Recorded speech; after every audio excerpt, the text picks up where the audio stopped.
Okay, so Bismillah ar-Rahman ar-Rahim. But so you can see this, that right now we are going to have one IGCSE paper and इसको हम बोलते हैं paper 2. MCQ paper को हम paper 2 बोलते हैं बच्चों. Right now we are doing extended paper. 40 MCQs होंगे इसके अंदर. हमें सारे के सारे MCQs solve करने होंगे. ठीक है, और आपने याद रखना है कि ये टाइम जो है आपके पास सिर्फ 45 मिनट्स का टाइम है आपके पास. सिर्फ और सिर्फ 45 मिनट्स का टाइम है आपके पास. ये आपने याद रखना है. और just look at over here, they are saying soft pencil type B या HB is recommended. आप वो यूज कर सकते हैं पीछे कलर करने के लिए. ठीक है, और दूसरा ये कि 40 मार्क्स का पेपर है आपके पास. इसका वेटेज ओवरऑल 30% होता है. There is no choice in your this paper, so you need to complete all 40 questions over here. So let's start. Okay, so bachcho, here we have question number 1. Which two gases will diffuse at the same rate at the same temperature? They are asking for the diffusion and they are asking which two gases diffuse at the same rate at the same temperature. तो इसका answer मुझे कौन बताएगा? Aisha, can you answer this?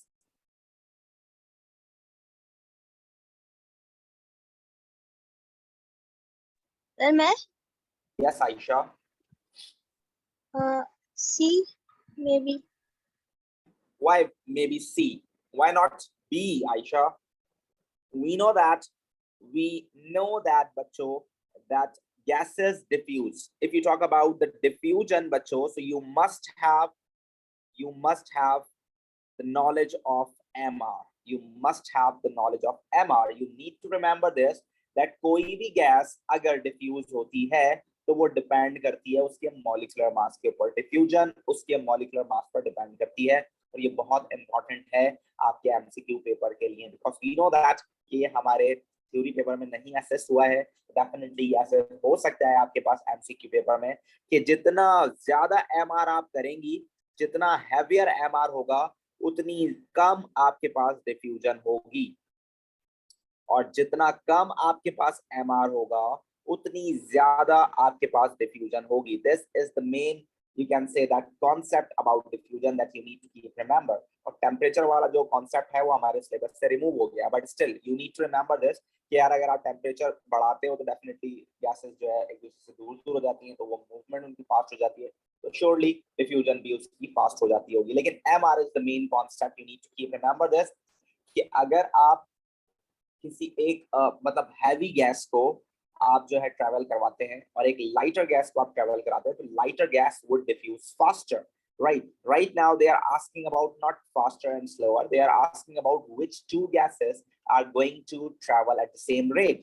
एक speed पे कौन सी दो gases भागेंगी? तो you just need to find out the MR of the following gases: carbon monoxide, carbon dioxide, carbon monoxide, nitrogen gas. ये इंपॉर्टेंट है.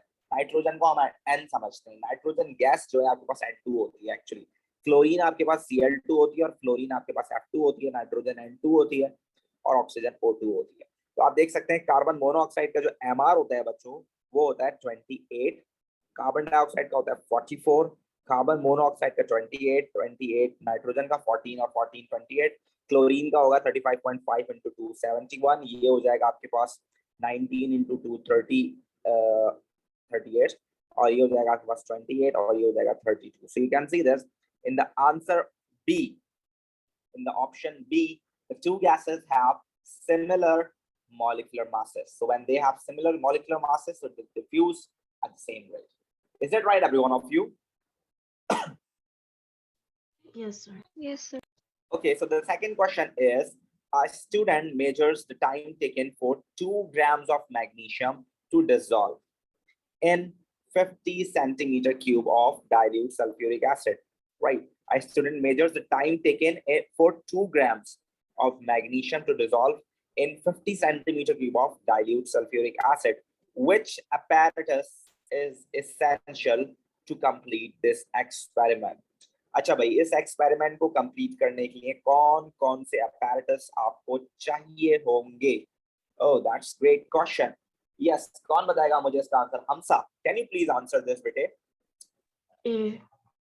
A कह रही है हमसा. All right. So if you are going to measure the time, if you are going to measure the time, so definitely there must be stopwatch to use, right? If you are going to measure what, if you're going to measure the mass over there, you must need to have balance over there as well. What about the volume? If you are having 50 centimeter cube of dilute sulfuric acid, you must have measuring cylinder over here, and there is no need of a thermometer, so definitely we are not going to measure the temperature over here, so we don't need thermometer over here. The right answer will be A. It is 1, 2, and 4. These three apparatus are going to be used during this experiment. All right. Then the question number 3 is saying a chromatogram of a single substance T is shown. Which measurements are used to find the RF value of T? हमें कौन सी measurement करनी चाहिए? Okay, सो इसका answer मुझे बताएंगी हफ्सा अजहर। जी हफ्सा बेटे, कौन सी measurement आपने इसमें करनी है यहाँ पर? डी D करना है आपने इसके अंदर। Okay, so let me see. If you are going to find out the RF value, so we know that what is RF value? RF value is actually distance covered by spot or distance covered by solvent. All right, ये दो चीजें हमारे पास होनी चाहिए, और आपको ये बात याद रखनी है बच्चों कि जहां से स्पॉट का डिस्टेंस आप कवर करना शुरू करेंगे, वहीं से आप सॉल्वेंट का भी करेंगे। सो राइट नाउ, अगर ये स्पॉट का डिस्टेंस है बेस लाइन तक का, सो सॉल्वेंट का डिस्टेंस भी आपने यहाँ तक सेलेक्ट करना है, सॉल्वेंट फ्रंट तक, ठीक है। So this is 4 and this is 3. So definitely 3 and 4 are the right answer. Very good, Hafsa, very good.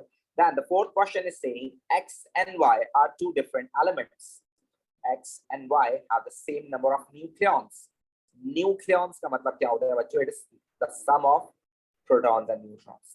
In nucleon number की बात कर रहा है। Which statement about X and Y is correct? G. तो मुझे कौन आंसर देगा? मुझे फरवा आंसर दे। D फरवा।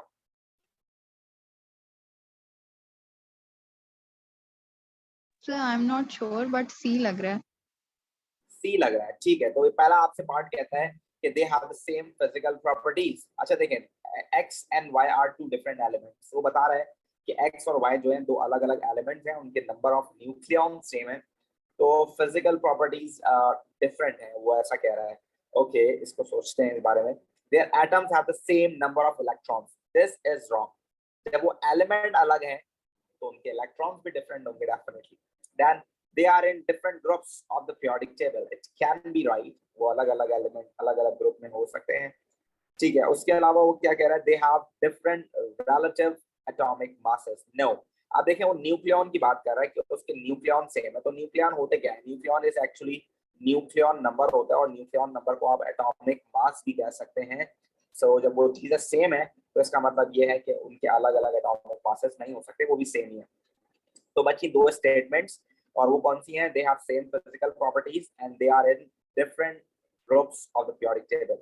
और इसमें लिखा हुआ है X and Y are two different elements. X and Y have the same number of nucleons. Which statement X and Y is correct? अब देखें, फॉर सपोज मैं पोटेशियम की बात करता हूँ और मैं अगर आर्गन की बात करता हूँ, सॉरी हम आर्गन की और कैल्शियम की बात करते हैं। कैल्शियम की और अगर मैं आर्गन की बात करता हूं तो बच्चों देखें, इन दोनों का ही न्यूक्लियॉन नंबर जो है आपके पास 40 है, but they are different elements, they are definitely in different groups, but they don't have same physical properties. क्योंकि ये आपके पास सॉलिड है होगा, ये गैस होगी आपके पास, ठीक है ना। अलग अलग ग्रुप में होंगे तो नॉन मेटल और मेटल का फर्क भी आ सकता है, मेटलॉइड भी हो सकता है, मेल्टिंग बॉइलिंग पॉइंट, कंडक्टिविटी का फर्क आ सकता है। there are a lot of differences. But if the two elements are in different groups or the two elements are different from each other, so definitely the first one is also wrong. So the right answer will be bacho C. Absolutely good, Karwa. Very good. Is that right, every one of you? जी sir. Okay. चलें तो फिर आगे चलते हैं question number 5 की तरफ। और क्वेश्चन नंबर 5 आपसे क्या कहता है बच्चों? क्वेश्चन नंबर 5 आपसे कह रहा है, the diagram shows the structure of 3 macromolecules. Alright, and we know that P क्या चीज है बच्चों, Q क्या चीज है और R क्या चीज है, ये आपको पता है, राइट? व्हाट इज R बच्चों? R क्या चीज है बच्चों? R is Graphite. right? And what is Q बच्चों? Q is Diamond. diamond बच्चों, very good. And what is R? Oh sorry, P. P is actually sand, silicon tetroxide. So we know this. They are asking what are P, Q and R. Oh my God, इतना आसान सवाल बता सकते हैं आप लोग? कौन बताएगा मुझे? सिर्फ मैं किससे पूछूं? मैं खुद ही बता देता हूँ, बहुत आसान है ये। P जो है आपके पास ग्रेफाइट हो गया है, Q आपके पास डायमंड हो गया है, और सॉरी लिख दिया मैंने। P जो हो गया है आपके पास वो है सैंड। तो सैंड कहाँ है आपके पास? P में सैंड ये रही आपके पास, और Q आपके पास डायमंड है। तो this is the right answer, C would be the right answer. Right. So which dot and cross diagram shows the arrangement of outer shell electrons in a molecule of hydrogen chloride? Okay, ये भी बड़ा आसान सवाल है भाई। Hydrogen chloride कौन सा वाला है इसमें से? अलिशवा, can you please answer me? Which one of them is hydrogen chloride?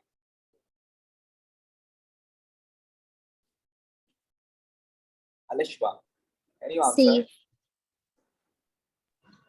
Sir. नहीं ना, सी कैसे होगा? अब आपको बताना चाहिए, हाइड्रोजन जो है आपके पास उसके आखिरी शेल में एक इलेक्ट्रॉन होता है, जबकि क्लोरीन जो है उसके आखिरी शेल में 7 इलेक्ट्रॉन्स होते हैं। Right, so the right answer would be A. ठीक है भाई?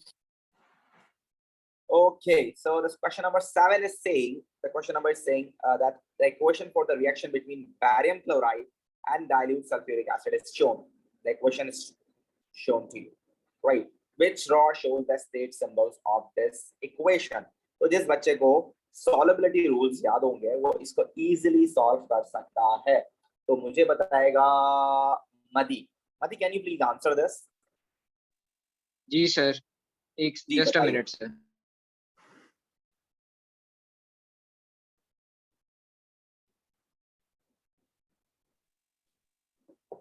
सर आई थिंक सो कि ये होना चाहिए। क्या होना चाहिए? सर आई थिंक सो ए होना चाहिए। ए होना चाहिए, एब्सोल्युटली राइट। अगर आप इस क्वेश्चन को देखते हैं तो we know that all the salts of chloride are soluble except lead and silver। तो इसका मतलब है ये है soluble salt, तो it should be aqueous। then all the acids are aqueous, तो ये हो गया आपके पास aqueous। all the sulfates are soluble except calcium, barium and lead, so it is insoluble, so it should be solid। so the right answer would be A, absolutely right Madhi, very good। okay, so let's move on towards question number 8। methane and steam reacts in the presence of a catalyst। the equation is shown to you। 0.5 moles of methane, okay, 0.5 moles of methane reacts with 0.5 moles of steam। what is the volume of carbon monoxide and hydrogen produced? measure at room temperature and pressure। okay, I think it's a very simple question, we can easily solve this in a minute। I think we can easily solve this। so मुझे इसका answer कौन देने वाला है? मुझे इसका answer देने वाली है इफ्रा। इफ्रा, can you answer this? A कह रही है इफ्रा। ओके इफ्रा, ए नहीं होगा मेरे ख्याल से, मुझे ऐसा लगता है ए नहीं होगा, पर मुझे सॉल्व करना पड़ेगा। लेट्स चेक, इसको देखते हैं। आपके पास अगर इस क्वेश्चन को आप देखते हो बच्चों, जरा इधर देखें, वो बोल रहा है आपके पास मीथेन के 0.5 मोल्स हैं और स्टीम के भी 0.5 मोल्स हैं। ऑल राइट, ये तो हमें नजर आ रहा है ना सामने कि 1 मोल मीथेन का है, वो 1 ही मोल पानी के साथ मिलकर 1 मोल कार्बन मोनोऑक्साइड और 3 मोल हाइड्रोजन गैस बना रहा है। उसने हमें बोला है कि दोनों के 0.5 मोल्स हैं, यानी कि उसने आधे कर दिए। तो इसका मतलब ये हुआ कि कार्बन मोनोऑक्साइड भी आधी बनेगी और हाइड्रोजन भी आधी बनेगी। तो ये तो आ गया बच्चों मोल्स। क्या आ गया बच्चों? ये मोल्स आ गए। ये तो आपके पास मोल्स आए। वो आपसे क्या पूछ रहा है? वो आपसे पूछ रहा है वॉल्यूम ऑफ गैसेस, और वॉल्यूम ऑफ गैसेस किसमें पूछ रहा है? वो डेसीमीटर क्यूब में पूछ रहा है। So we must need to multiply both the answer with 24 to get the value. तो बच्चे इसका आंसर क्या होना चाहिए? 0.5 को 24 से मल्टीप्लाई कराओगे तो 12 और 36 होना चाहिए। तो it must be D, right बच्चों और नॉट? Right sir. तो बस ये छोटी सी इसमें ये जो है आपके पास एक ट्रिक थी, वो आपसे वॉल्यूम पूछ रहा था और मोल्स उसने दिए हुए थे, तो यही वो हमें फंसा सकता है। देखिए आप उसने पहले आंसर जो दिए हुए मोल्स के ही दिए हुए उसने आंसर, अगर आप देखें तो। और ये तो आंसर कंप्लीटली ही गलत है, क्योंकि इसने उसको जो है इक्वेशन का जो है स्टेशोमेट्रिक नंबर ही दे दिया। ये दो आंसर आपके पास जो है वॉल्यूम वाले उसने दिए हुए, तो ये आपको जरा सा सोचना था, right. Okay, question number 9 is saying a compound of element X has a formula of X2O and the relative formula mass of this is 144. What is element X? Oh my goodness. ठीक है, तो कौन जवाब देगा मुझे इसका? क्या सवेरा मुझे इसका आंसर दे सकती हैं? Savera, can you answer this? Yes sir, A answer होगा इसका। ए आंसर होगा इसका। चले देख लेते हैं, इसका आंसर देख लेते हैं। फॉर सपोज X2O है हमारे पास विच इज 144, और आपने O का जो मास है वो वहां भेजकर माइनस करा दिया विच इज 16, तो आपके पास कितना बचता है? आपके पास बचता है 128। ऐसे ही बच्चों, इज दैट राइट बच्चों? Yes sir. और एक कॉपर का आंसर आपके पास कितना होता है? एक कॉपर का 64 होता है, तो ये हो गया आपके पास 64। It means this is the right answer. Is that right everyone of you? Sulphur को अगर आप देखते हैं तो सल्फर आपके पास 32 होता है, दो सल्फर होते हैं तो 64 बनते हैं, तो जो कि आंसर नहीं हो सकता है। टेलोरियम का आपके पास क्या होता है, और इसका देखना पड़ेगा हमारे पास, हम देख लेते हैं। पीरियोडिक टेबल आपके पास यहाँ है मौजूद, आप देख सकते हो टेलोरियम यहाँ पर मौजूद होना चाहिए। कहाँ पर भाई?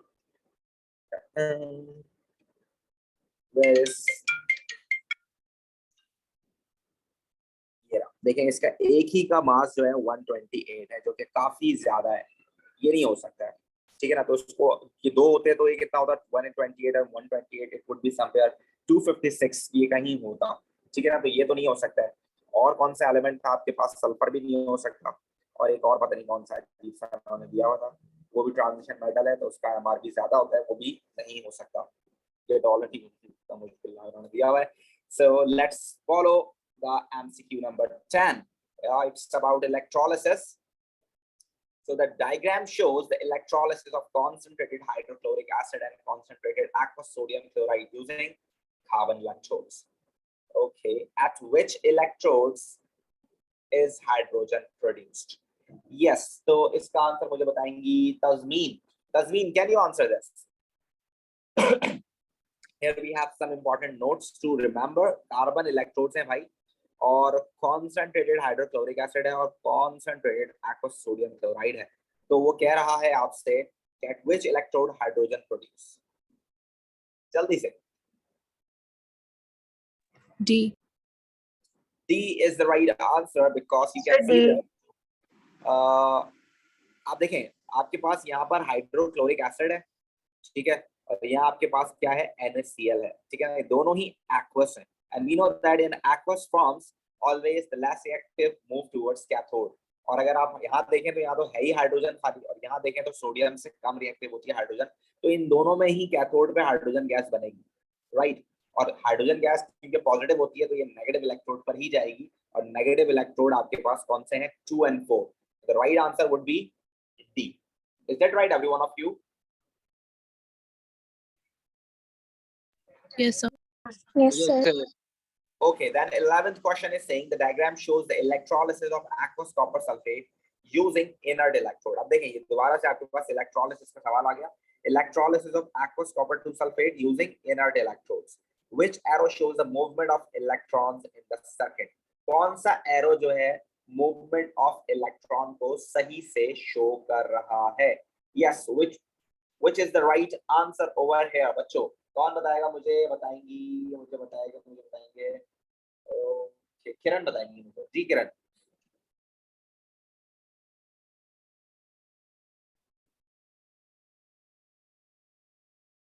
किरण, कैन यू आंसर?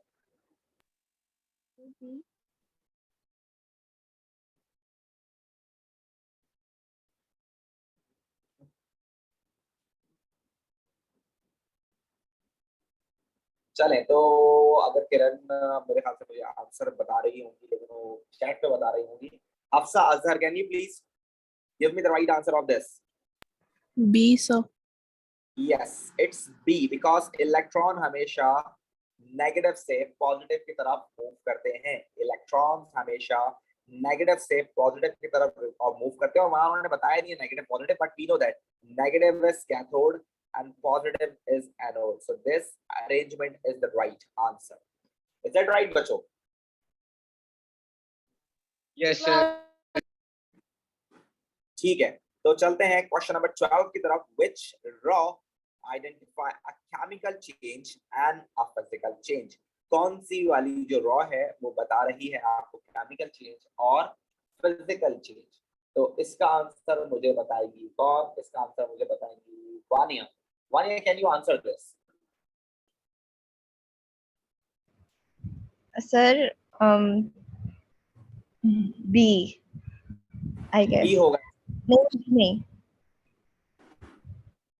एक बार देख लेते हैं, तब A. मैं भी लेता हूँ. A.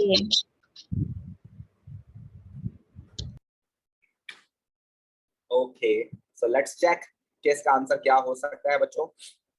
केमिकल चेंज कौन सा हो सकता है, फिजिकल चेंज कौन सा हो सकता है? तो बच्चों बताइए. Burning. Sir, B, I think so. Burning आपके पास केमिकल चेंज है या फिजिकल? बर्निंग, आग लगा रहे हैं आप. Sir chemical change. Chemical Yes. change, sir. Burning is chemical change. So A answer हो सकता है या तो बी आंसर हो सकता है. Dissolution is not a chemical change, evaporation is not a chemical change. तो सी और डी तो कंप्लीटली रॉन्ग होगा. आप इस तरह आइडेंटिफाई कर सकते हैं राइट आंसर, ठीक है ना. तो evaporation is a physical change, evaporation is a physical change, burning is a chemical change. So the right answer would be बच्चों B. Is that right बच्चों? Right everyone? Yes sir. जी ठीक हो sir. गया. चलिए, question number 13 is saying which statement explain why increasing the concentration of a reactant increase the rate of reaction. वो आपसे पूछ रहा है, बताएं कौन सी स्टेटमेंट ये बता रही है आपको कि increasing concentration would increase the rate of reaction. So it increases the collision of particles. Is that right बच्चों or not? Yes, sir. Yes sir. Yes, sir. Yes, sir. Is it lowers the activation energy? No sir. No. No, sir. This is not a catalyst. A greater proportion of the colliding molecules has the required activation energy. Again, is there activation energy problem? No, sir. No, sir. All right. Then the fourth point is there are more particles per unit volume. Is that right or not? Yes, sir. Right. Yes, sir. The right answer would be 1 B. and B. 4. Okay. Then question number 14 is saying when the colorless gas N2O4 is heated in form of the brown gas NO2 forms, right? When the reaction mixture is cooled, the brown color fades and turns back to the colorless. Which type of reaction is described by these observations? अच्छा देखें, वो हमें बोल रहा है कि N2O4 है, एक आपके पास कलरलेस गैस है. आप जब इसको हीट करते हो तो ये किस में कन्वर्ट हो जाती है? NO2 में, which is brown. राइट बच्चों? ऐसे कह रहा है वो. उसके बाद वो कह रहा है अब आप हीट कर रहे हो तो ये रिएक्शन यहाँ जा रहा है आगे की तरफ, ठीक है. और when the reaction mixture is cooled, the brown color fades. आपके पास the brown color जो होगा वो जो है फेड हो जाएगा, यानी कि रिएक्शन बैकवर्ड हो जाएगा, राइट. जब आप कूल कर रहे हो तो रिएक्शन बैकवर्ड जा रहा है, और जब आप हीट कर रहे हो तो रिएक्शन फॉरवर्ड जा रहा है. तो which type of reaction is this बच्चों? Reversible. Reversible. It's quite simple. अच्छा, मैं समझ रहा था कि वो एक्सो या एंडो पूछेगा, लेकिन ये तो बहुत ही आसान सवाल पूछ लिया इसने. चलें, what is added to anhydrous copper 2 sulfate? What happened? Water is added to the anhydrous copper 2 sulfate. What happened during this reaction? देखिए, ये क्वेश्चन इंपॉर्टेंट हो सकता है क्योंकि this is the new addition in our syllabus और ये यहाँ पर भी मौजूद है. तो आप जरा बताएं इसका आंसर क्या होगा बच्चों? B. The copper 2 sulfate turns blue and the solution form gets hotter. अच्छा, वो hot भी हो जाएगा. पानी absorb कर रहा है वो. सर ए लग रहा है. The copper sulfate turns blue and the solution Yes, sir. colder. देखिए, नीचे वाले तो दो आंसर नहीं हो सकते आपके पास. डेफिनेटली आपके पास ब्लू कलर ही आ रहा है. और यहाँ रही बात B. सॉल्यूशन, तो सॉल्यूशन आपके पास हॉट होगा या कूल होगा, दिस इज द प्रॉब्लम। आपके पास यहाँ रिएक्शन कौन सा है आपके पास, अगर आप देखें तो this is a reversible reaction. So if you talk about this one, copper sulphate plus 5H2O gives you this copper sulfate dot 5H2O, ठीक है ना। तो इसने एब्जॉर्ब किया है, जब आप इसको हीट करेंगे तो ये आपके पास क्या हो जाएगा, ये रिमूव हो जाएगा। तो हीट करने से रिमूव होगा, तो this should be endothermic reaction and this be exothermic. तो the right answer would be B. थोड़ा बहुत एनर्जी आपके पास क्या होगी बच्चों, रिलीज होगी। Is it right every one of you? Yes, sir. Yes, sir. ठीक हो गया। चले आगे चलते हैं। इसके बाद आपके पास 16 MCQ है। Which arrow on the energy level diagram shows the overall energy change of the endothermic reaction? It is quite simple बच्चों, जल्दी से कौन सा आंसर होगा इसका? B. B. B। याद रखिएगा आप, एंडोथर्मिक रिएक्शन में एंथैल्पी चेंज हमेशा पॉजिटिव होती है, तो हेड इसका ऊपर बनेगा, नीचे नहीं होना चाहिए। वेरी गुड बच्चों। देन देखिए ये वाला MCQ भी आपके लिए इंपॉर्टेंट हो सकता है, क्योंकि ये आ गया दोबारा से एनर्जी हाइड्रोजन फ्यूल सेल के हवाले से। When a hydrogen oxygen fuel cell is in operation, a different reaction happen at each electrode। और हाइड्रोजन इलेक्ट्रोड उसने दिखाया है आपको, एट द हाइड्रोजन इलेक्ट्रोड क्या हो रहा है आपके पास, हाइड्रोजन लॉस ऑफ इलेक्ट्रॉन कर हाइड्रोजन आयन बना रहा है, और ऑक्सीजन इलेक्ट्रोड पे क्या हो रहा है आपके पास, ऑक्सीजन जो है इलेक्ट्रॉन गेन कर हाइड्रोजन ऑक्साइड बना रहा है। The electrons that are lost at the hydrogen electrode travel through the external circuit to the oxygen electrode, where they are gained by the oxygen and water. A hydrogen oxygen fuel cell is operated for a period of time and 4 moles of oxygen molecules are consumed. Which mass of hydrogen is consumed? चलिए इसको पहले solve करें आप लोग, जब तक अजान हो जाए फिर हम अजान के बाद कंटिन्यू करते हैं। चलिए भाई बच्चों बताइए क्या आंसर होना चाहिए इसका। They are asking which mass of hydrogen is consumed. What is the right answer for this, बच्चों? 16, sir. D. 16 gram. D is the right answer. All right, बच्चों 16 किसने बताया मुझे आंसर? 16 आंसर मुझे किसने बताया? Sir, मैंने बताया था। What sir? Start क्या पता नहीं कैसे आया है 16। अच्छा, तो मैंने रीजन पूछा नहीं और आपने पहले ही कवर कर लिया, ये अच्छी बात नहीं है।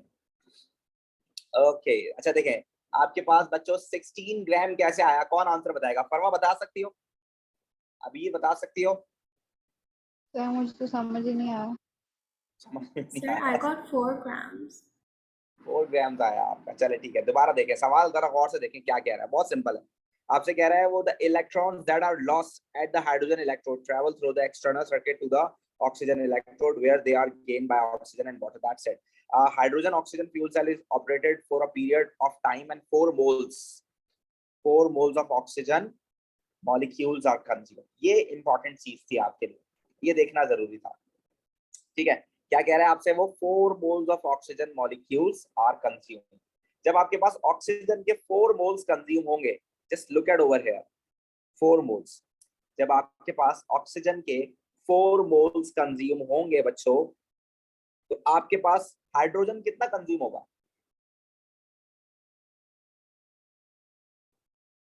बताइए। अब जरा देखें, अगर ऑक्सीजन के 4 मोल्स कंज्यूम हो रहे हैं तो इट शुड बी, आप देखिए 4 16 इलेक्ट्रॉन्स, 16 इलेक्ट्रॉन्स आपको चाहिए ही चाहिए, तब जाके ये प्रोसेस होगा, वरना तो प्रोसेस ही नहीं होगा। एक दफा में 4 इलेक्ट्रॉन्स जो है वो गेन कर रहा है, तो 4 दफा जब कंज्यूम होगा तो 4 into 4 16 इलेक्ट्रॉन्स गेन करेगा। ठीक है ना, तो इस रिएक्शन को कंप्लीट होने के लिए 16 इलेक्ट्रॉन्स चाहिए। तो अगर आप चाहते हैं कि इसके 4 मोल्स कंज्यूम हो जाएं, तो ऑक्सीजन के कितने मोल्स कंज्यूम होंगे इसके बदले में? It should be 8 into 2 would give you 16 electrons. तो ये 8 2s 16 होंगे इलेक्ट्रॉन्स, तो 8 2s 16 हो जाएंगे। तो आप मास भी देख सकते हैं, एक हाइड्रोजन मॉलिक्यूल का मास 2 ग्राम है, तो 8 हाइड्रोजन के मॉलिक्यूल्स का मास कितना हो जाएगा? 16 ग्राम्स। इज दैट राइट बच्चों? Yes sir. सर ये समझ नहीं आया। चले दोबारा देखते हैं, कोई मसला नहीं है। आप देखिए वो कह रहा है कि भाई ऑक्सीजन का 1 मोल कंज्यूम होगा तो वो 4 इलेक्ट्रॉन गेन करेगा। इज दैट राइट और नॉट? जी सर। आप मुझे ये बात बताइए कि अगर आपके पास ऑक्सीजन के 4 मोल कंज्यूम हुए होंगे तो कितने इलेक्ट्रॉन यूज होंगे? 8 सर हुए होंगे यूज। नहीं 8 क्यों होंगे, 1 से 4 हो रहे हैं ना, 1 into 4 तो 4 होंगे, हाँ तो जी 4 पूरे फिर 4 16 हो होंगे। जाएंगे। 16 इलेक्ट्रॉन्स आपको ऑक्सीजन कंज्यूम कराने के लिए चाहिए ही चाहिए हैं। तो वो 16 इलेक्ट्रॉन आएंगे कहां से? वो 16 इलेक्ट्रॉन्स आपके पास हाइड्रोजन की तरफ से आएंगे। तो हाइड्रोजन 16 इलेक्ट्रॉन कैसे देगा? अगर हाइड्रोजन को 16 इलेक्ट्रॉन देने हैं तो वो कम से कम 8 हाइड्रोजन के मॉलिक्यूल्स अपने 2-2 इलेक्ट्रॉन लूज करेंगे, तब जाके 16 होंगे। अगर हाइड्रोजन 16 इलेक्ट्रॉन देगा नहीं तो ऑक्सीजन के पास पहुंचेंगे कैसे? पहुंच भी नहीं सकते। तो इसलिए हाइड्रोजन के 8 मॉलिक्यूल्स जब 2-2 इलेक्ट्रॉन देंगे, देखिए यहाँ लिखा हुआ है ना कि हाइड्रोजन के, अगर आप इस इक्वेशन को देखें क्या लिखी हुई है इक्वेशन, ये वाली इक्वेशन देखिएगा। हाइड्रोजन गैस कितने इलेक्ट्रॉन लूज कर रही है? 2 इलेक्ट्रॉन लूज कर हाइड्रोजन आयन बना रही है, ठीक है ना। आपको चाहिए 16, तो इसको 16 करने के लिए मुझे पूरी इक्वेशन को 8 से मल्टीप्लाई कराना पड़ेगा। What do you say, right और नॉट? Right sir. सो 8 ये मॉलिक्यूल्स आ गए ना आपके पास, हाइड्रोजन के 8 मॉलिक्यूल्स आ गए। हाइड्रोजन का मास कितना होता है H2 का? 2 ग्राम्स होता है। जी सर। तो 8 2 16 ग्राम इज द राइट जी। Answer, right? ठीक। Okay, then question number 18 is saying the oxides of two element X and Y are separately dissolved in water and the pH of each solution tested.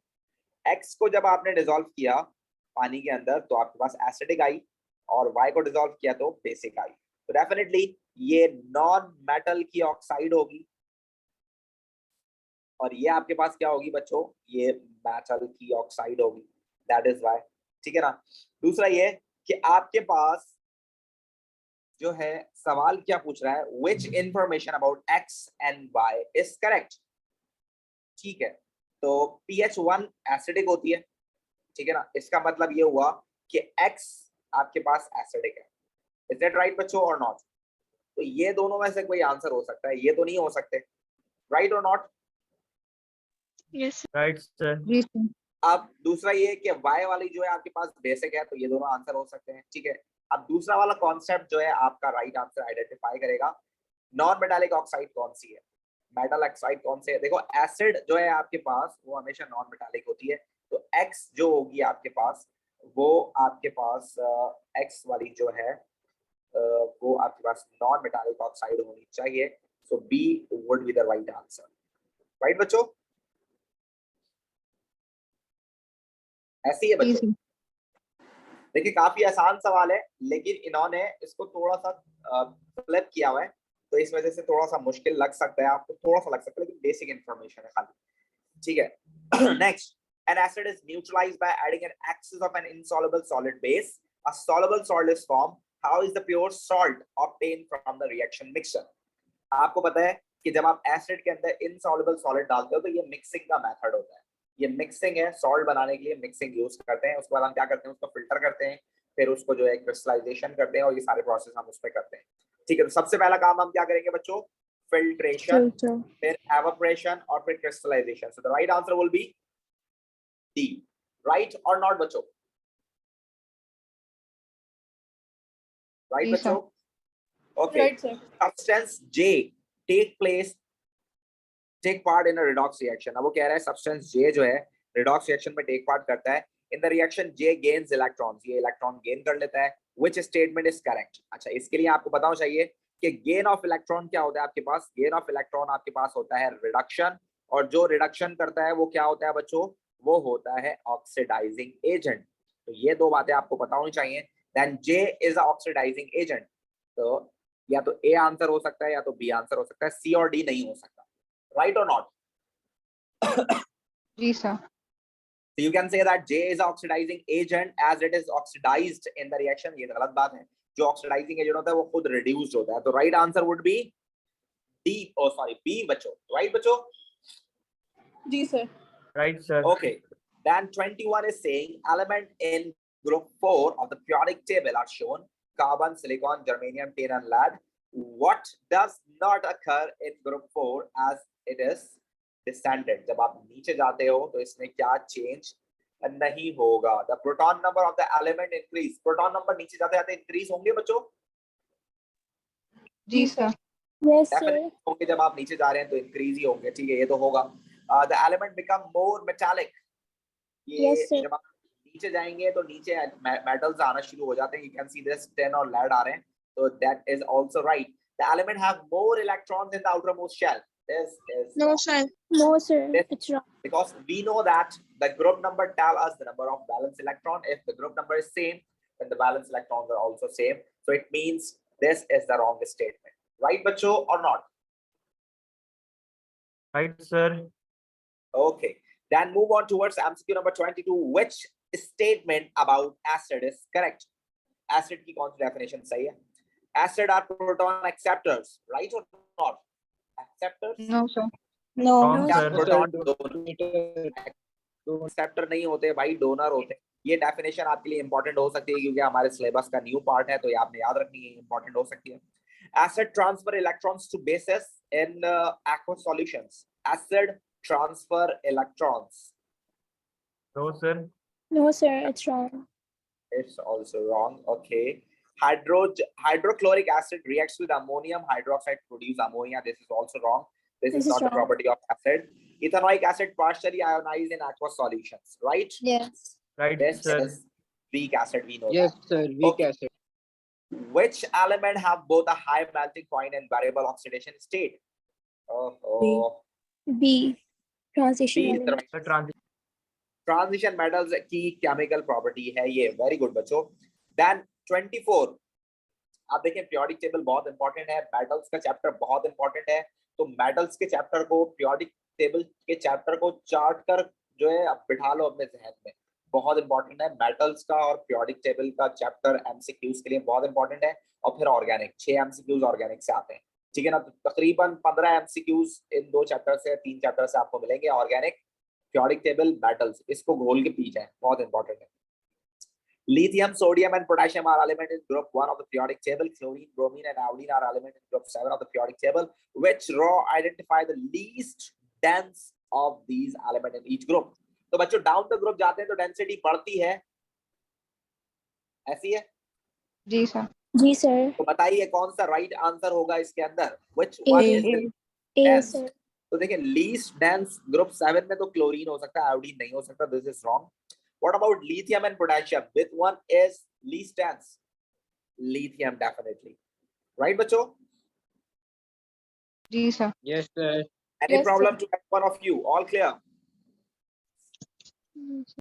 These are all clear. चलें 25. The reaction of metal P, Q, R, and S are shown. Metal P जो है भाई पानी के साथ reaction नहीं कर रहा है, हाइड्रोक्लोरिक एसिड के साथ भी नहीं कर रहा है, और reduction of metal oxide with carbon, carbon के प्रेजेंस में उसकी रिडक्शन हो रही है, ठीक है। फिर ये स्लो रिएक्शन कर रहा है, वेरी स्लो कर रहा है, विग्रस कर रहा है, vigorous vigorous vigorous, no reaction reduced. तो A, कह रहे sir. हैं what is the order of reactivity of the metals? A, sir. ठीक है, लीस्ट रिएक्टिव कौन सा है बच्चों? B. पी रिएक्शन कर रहा है तो लीस्ट रिएक्टिव है, और वेरी स्लो रिएक्शन कर रहा है एस, और क्यू स्लो रिएक्शन कर रहा है, और आर विगरस रिएक्शन कर रहा है। तो what is the right answer? A would be the right answer, right बच्चों? Yes sir. A would be the right answer. Very good. Okay, 26. The number of protons and the number of neutrons in the atom of the element X, Y, and Z are shown. Which statement about the elements is correct? अच्छा, proton इसमें 6 हैं, इसमें 7 है, इसमें 7 है, 8 है, इसमें 6, 6 और 10 है, ठीक है। X and Y are isotopes of each other. इन दोनों के प्रोटॉन्स अलग हैं, तो ये आइसोटोप्स नहीं हो सकते, राइट बच्चों? जी सर। Yes, sir. उसके बाद that form an ion with 2+ charge. Z का 2+ चार्ज है आपके पास, प्रोटॉन्स इसमें 8 हैं, इलेक्ट्रॉन ज्यादा है, तो इलेक्ट्रॉन 2 ज्यादा है तो 2- चार्ज होगा, 2+ नहीं होगा, राइट? Yes, sir. जी। उसके बाद कह रहा है X and Z reacts together to form an ionic compound. X जो है आपके पास, इसके 6 Wrong. प्रोटॉन, ये कार्बन है। Z जो है आपके पास, इसके 8 प्रोटॉन्स है, तो ये ऑक्सीजन है, तो ये कोवेलेंट बॉन्ड बनाएगा, आयोनिक बॉन्ड नहीं बनाएगा। X, Y and Z are non-metals. This is the right statement, right बच्चों? क्योंकि ये कार्बन, नाइट्रोजन और ऑक्सीजन।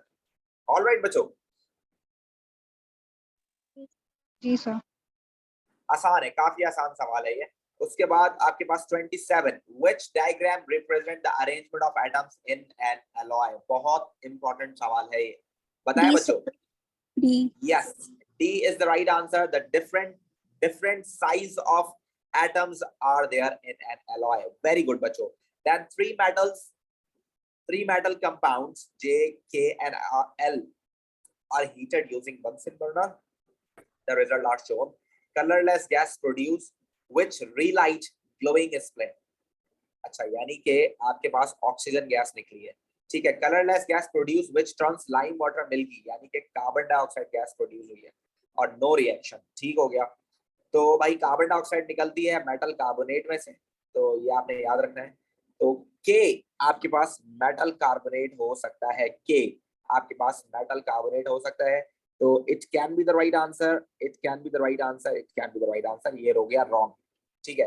और एल में से किसी तरह का कोई प्रोसेस नहीं हुआ है, तो इसका मतलब ये हुआ कि एल आपके पास काफी स्ट्रॉन्ग कार्बोनेट होना चाहिए जो कि हीटिंग से नहीं टूट रहा, या कोई भी मेटल हो सकता है या ऑक्साइड भी हो सकता है जो हीटिंग से ना टूट रहा हो, तो पॉसिबिलिटी इस चीज की आ सकती है। तो बच्चों क्या आंसर होना चाहिए, आईजीसीएसई वालों क्या आंसर होना चाहिए आपके पास इसका? C. C. सी आंसर होना चाहिए इसका, ठीक हो गया। आप देख सकते हैं इसको कि अगर आप किसी नाइट्रेट को तोड़ते हैं तो नाइट्रेट को तोड़ने से आपके पास नाइट्रोजन डाइऑक्साइड गैस और ऑक्सीजन गैस बनती है, और साथ साथ जो भी मेटल होता है उसका ऑक्साइड बनता है, मेटल ऑक्साइड। तो नाइट्रेट जो है इसके अंदर यहाँ पर भी मौजूद है और यहाँ पर भी मौजूद है, तो या तो सी आंसर हो सकता है या तो डी आंसर हो सकता है। इन दोनों में से कोई आंसर आपके पास हो सकता है, और the right answer is C, because potassium carbonate is the most, you can say that the most reactive metal, और इतना ज्यादा रिएक्टिव मेटल जब अब किसी कार्बोनेट के साथ मिलेगा तो वो इजीली ब्रेक डाउन नहीं होगा। ऑल राइट, ठीक हो गया। देन कोई कुछ पूछ रहा है? पोटेशियम कार्बोनेट क्यों रिएक्शन नहीं करेगा? क्या रिएक्शन नहीं करेगा? टूटेगा नहीं, चलिए क्यों? क्योंकि पोटेशियम हाईली रिएक्टिव मेटल है, तो कार्बोनेट के साथ जब वो मिलाएगा ना अपने आप को, तो कार्बोनेट को इतनी इजीली जाने नहीं देगा। सही है? अच्छा, तो सर ये इसमें रिएक्टिविटी सीरीज का है। यस, जितना ज्यादा रिएक्टिव मेटल होगा, जितना ज्यादा रिएक्टिव मेटल होगा वो उतना रेजिस्ट करेगा हीटिंग को, उतना रेजिस्ट करेगा। सही है? जी सर। आराम से ब्रेक डाउन नहीं होगा। Processes involved in the extraction of zinc are listed. Heat zinc oxide with carbon. Zinc oxide को आप कार्बन के साथ हीट करें, ठीक है। कंडेंस जिंक वेपर्स, अच्छा जिंक वेपर्स को आपने कंडेंस करना है। वेपराइज द जिंक, अच्छा जी।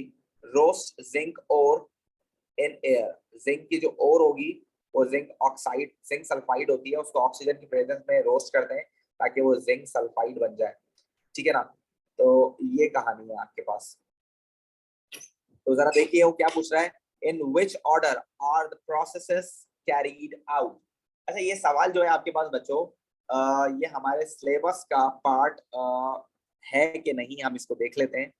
और वो हमारे पास कहाँ होगा, let me check this first, ये हमारे सिलेबस का पार्ट है या नहीं। ये रहा हमारे पास, ये रहा मेटल्स। अच्छा, इस मेटल्स की एक्सट्रैक्शन में हम देख सकते हैं कि हमारे पास एक्सट्रैक्शन ऑफ जिंक बाकी रहा है या नहीं। Just look at over here बच्चों, कि इस एक्सट्रैक्शन में हमारे पास अगर आप देखते हैं तो यहाँ पर जिंक की एक्सट्रैक्शन मौजूद नहीं है, इलेक्ट्रोलिसिस मौजूद है एल्युमिनियम की बॉक्साइड वाले की, और अगर आप देखें तो यहाँ पर एक्सट्रैक्शन ऑफ आयरन भी मौजूद है, but zinc is no more in our syllabus, right बच्चों। तो अगर आप इस क्वेश्चन को करना चाहते हैं तो कर सकते हैं, और अगर ना करना चाहें तो आप इसको छोड़ भी सकते हैं, तो it's not a problem for you. तो अगर आप करना चाहें तो कर सकते हैं, छोड़ना चाहें तो छोड़ सकते हैं। तो सबसे पहले हमारा काम क्या होगा, आपको याद रखना है कि सबसे पहले हमने रोस्टिंग करनी होगी, ठीक है। उसके बाद हमने इसको क्या करना होगा, ट्रीट करना होगा कार्बन के साथ। उसके बाद जिंक को वेपराइज करते हैं और उसको फिर कंडेंस करते हैं, ठीक है। If you want to do this so you can, otherwise this is no more in our syllabus, right. चलें आगे, which process uses sacrificial protection to prevent steel from rusting. बच्चों बताइए, रस्टिंग से बचाने के लिए स्टील को कौन सा प्रोसेस यूज करते हैं आप लोग? Sir, Sacrificial galvanizing. protection. Galvanization, right? We know that we are going to coat steel with a layer of zinc. Very good. Okay, and zinc is more reactive metal than iron. Fertilizers are used to provide 3 of the elements needed for plant growth. Which 2 compounds would give a fertilizer containing all 3 of these elements? जल्दी से बता दीजिए बच्चों. D. Potassium, nitrogen, C. and B, phosphorus. B. Sir, D. NPK, D. NPK, potassium, nitrogen and आपके पास जो होता है phosphorus, ये 3 किस किस में मौजूद हैं? जल्दी से. D. D. D. डी में D. डी में D मौजूद. for dog. Yes. Which process in produce carbon dioxide? Which processes produce carbon dioxide? Respiration से होती है, right? Fermentation से होती है, right? Combustion of hydrogen से तो नहीं होती, right? So 1 and 3 are the right answer. Hydrogen fuel cell is one, इसका बेस्ट यूज ही यही है कि उसके अंदर आपके पास कंबशन में आपके पास पॉल्यूटेंट्स प्रोड्यूस नहीं हो रहे, right? Which reaction in the contact process required the use of catalyst? देखिए कांटेक्ट प्रोसेस हमारे सिलेबस में नहीं है, बट वी नो दैट कि जो उसका स्टेप है और उसकी जो कंडीशन है वो हमारे सिलेबस में है, तो ये पूछ सकता है. तो भाई सल्फर डाइऑक्साइड को जब आप सल्फर ट्राइऑक्साइड में कन्वर्ट करते हैं तो उस वक्त आप यूज करते हैं vanadium pentoxide. Is that right और not? Right, sir. Okay, then what are the products when limestone is heated strongly? Again, limestone is calcium carbonate. अभी मैंने आपको बताया, आप उसको जब तोड़ेंगे तो कैल्शियम ऑक्साइड और कार्बन डाइऑक्साइड बनेगा. So what are the right answers, बच्चों? The right Sir, answer is C. Absolutely right. Okay, then आप देख सकते हैं आखिरी वाले 6 MCQ मैंने आपको बोला ऑर्गेनिक के होंगे, तो ये ऑर्गेनिक के ही है, आप देख सकते हैं. ठीक है. The structure of ester W is shown. Which rock gives the name of ester W and the carboxylic acid and alcohol from which it is made? It's simple. मैंने आपको पढ़ाया हुआ है, आपको आता है, बड़ा सिंपल है ये. देखें, जितने कार्बन अल्कोहल में होते हैं पहले वो लिखा जाता है, तो इट इज मिथाइल, एंड जो बाद में आते हैं वो पहले लिखे जाते हैं इथेनोएट. ये हो गया आपके पास. तो मिथाइल इथेनोएट का है, इन दोनों में से कोई आंसर हो सकता है, ये तो हो गया गलत. तो 2 कार्बन वाले जो शुरू वाले हैं कार्बोक्सिलिक एसिड है, तो इथेनोइक एसिड, और ये मेथनॉल है. This is methanol. So the right answer would be C. Right बच्चों और not? Ethene reacts with which substance to form ethanol? किस चीज से मिलता है इथेनॉल बनता है? Steam. तो बड़ा पक्का याद है माशाल्लाह से. वेरी गुड बच्चों, absolutely good. Alkenes can be produced by cracking large hydrocarbon molecules to form smaller hydrocarbon molecules. Which equation represent possible reaction when tetradecane is cracked? Tetradecane crack होगा तो आपके पास इथीन बनेगा. जरा देखें आपके पास बच्चों, इसमें उसने सारे अल्कीन्स बना दिए. काउंट कर ले टोटल 2, 5, 10, 14 और ये होगा आपके पास 6, 12, 20, 30. तो ये पॉसिबिलिटी है, हो सकता है काम. ठीक है ना? टोटल आपके पास आ रहे हैं, सही आ रहे हैं. तो ये 2, 5, 9, 14. ठीक है. और 10 और 8 18, 18 और 6 आपके पास 24 होगा. 24 और 4 28 और 2 30. ये भी सही आ रहा है. ठीक है. देन ये आपके पास देख सकते हैं, आपके पास 4 3 12 और 2 14 हो गए. 4 6 24 प्लस 6 30. ये भी सही है. और उसके बाद आपके पास सारे सही है. C answer. 1 2 3 2 and 3. ठीक है. इसको फोर्थ वाले को भी देख लेते हैं. 9 12 14 कार्बन तो पूरे, 6 और 8 14, 14 और 18 32. ये हाइड्रोजन ज्यादा आ रहे हैं. The right answer would be C. Alright बच्चों? Yes, sir. Clear. ठीक है. And then we have the structure of some hydrocarbons are shown. Which statement about the hydrocarbons is correct? 1, 2 have the different journal formula. 1 and 2 have different journal formula. Is that right or not? No, sir. Because they both are alkanes, so they must have same journal formula. 1 and 4 are different homologous series. 1 and 4 are different homologous series, बच्चों? No, sir. No, sir. No, they both are alkane families because they No, have single sir. bonds. 2 and 3 are structural isomers. 2 and 3 are structural isomers. No. No, This is a straight chain. You can see that you can put your finger on the first carbon and move from first to last, and it would be in a one go, right? So it is also wrong. 3 and 4 have the same empirical formula. Is that right? Yes, sir. Yes. So the right Yes. answer would be Sir, B. yes. Okay. Then 39 is saying ethane reacts with chlorine in the presence of UV light. Which substance are produced in this reaction? कौन से reactions में produce हो सकते हैं भाई? कौन-कौन produce हो सकता है? आपके पास HCl produce होगा और ये produce होगा. So the right answer would be 2 and 4. Right बच्चों? सर ये 3 and 1 क्यों नहीं हो सकता? अगर ये complete Sir, 3 भी तो reaction होता तो Okay, let me see the question first again. Ethane reacts with chlorine in the presence of UV light. Which substances are produced in this reaction? कौन से produce हो सकते हैं? बात तो सही है. ये भी हो सकता है क्योंकि इसने यहाँ पर क्लोरीन बताए नहीं कि कितने. और सर इथीन नहीं रिएक्ट करेगा क्लोरीन से in presence of ultraviolet. Also right answer. So आप कह लें कि ये नहीं थे. अल्केन करेगा. अल्केन करेगा. अल्कीन क्यों करेगा? अल्कीन तो बट वो एडिशन रिएक्शन करेगा ना. सब्स्टिट्यूशन तो नहीं करेगा. Oh yes sir. Last. Which polymer structure has the same linkage as pterylene? Pterylene आपके पास क्या होता है? This is polyester, जिसमें आपके पास ester linkage होना चाहिए. तो किसमें है ester linkage? B, sir. B have ester linkage. Right, absolutely right. So this is the right answer, बच्चों. So this is what paper of IGCSE. एक काफी आसान पेपर होता है, लेकिन मैंने जानबूझ के एक्सप्लेनेशन के लिए थोड़ा सा इसको लंबा किया है आप लोगों के लिए, ताकि आप समझ सकें चीजों को. और अगर आपको अभी भी कोई प्रॉब्लम है तो आप उससे डिस्कस कर सकते हैं.